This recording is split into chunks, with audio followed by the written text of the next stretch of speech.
Good afternoon, friends and family. I'm here to talk about a rough subject today, divorce and remarriage.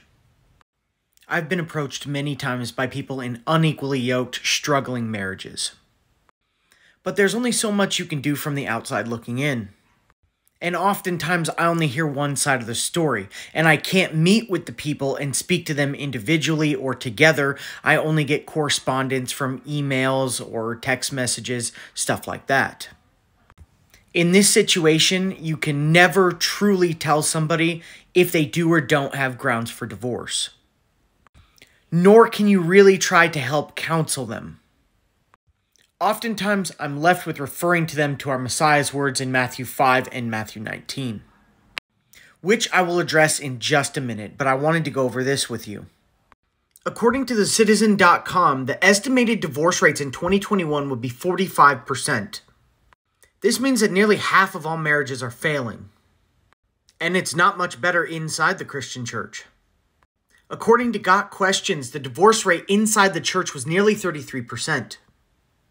And according to a study reviewed by Focus on the Family, 60% of all people professing to be Christians but not regularly attending church were divorced. And of those who professed to be Christians and regularly attended church, 38% had been divorced.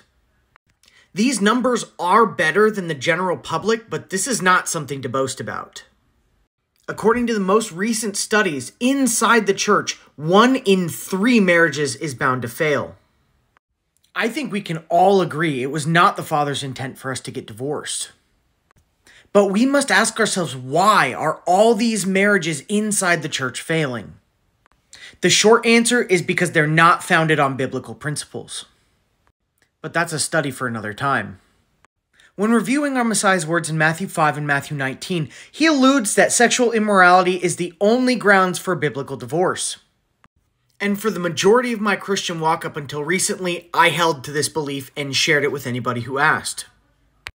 But I recently came across this study, which I encourage every single one of you to watch if you are struggling with divorce or remarriage currently or even in the past. The study can be found on YouTube, and it's by Messianic Torah Observant Israel. The study is called Divorce, Remarriage, and Putting Away, and it is by far one of the best studies I have ever witnessed on divorce, remarriage, and putting away. There's a lot missing from these words in Matthew 19. The cultural context and an intimate knowledge of Hebrew and Greek is not being taken into account here. When you study the manuscripts and the context in detail, this is not what we're led to believe it is on the surface.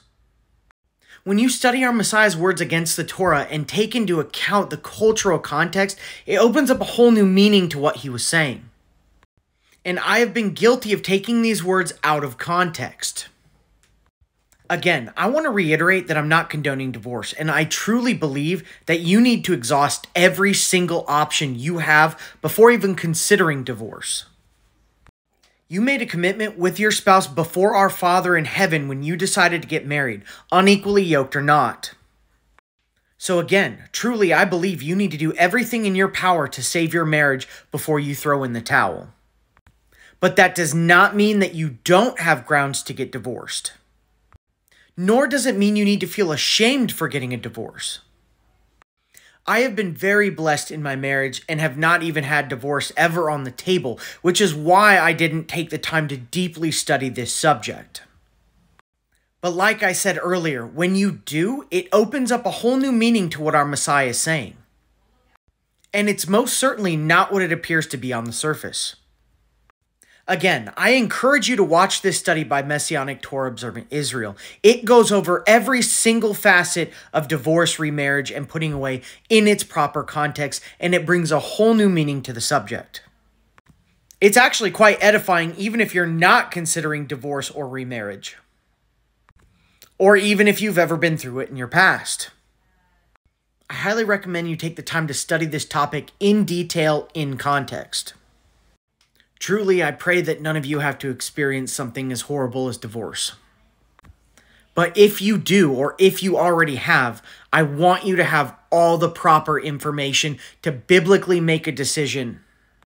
Sadly, I can't go into all the details of this study for you. It took them an hour and 20 minutes to touch on all the different subjects needed to fully understand this concept in the Bible. But I did want to point everyone that needs this information in the right direction. Feel free to reach out to me if you're struggling with anything like this, and I'll do the best I absolutely can to help you. But in the meantime, I pray blessings and peace over you and your marriages in the name of our Messiah, Yeshua HaMashiach.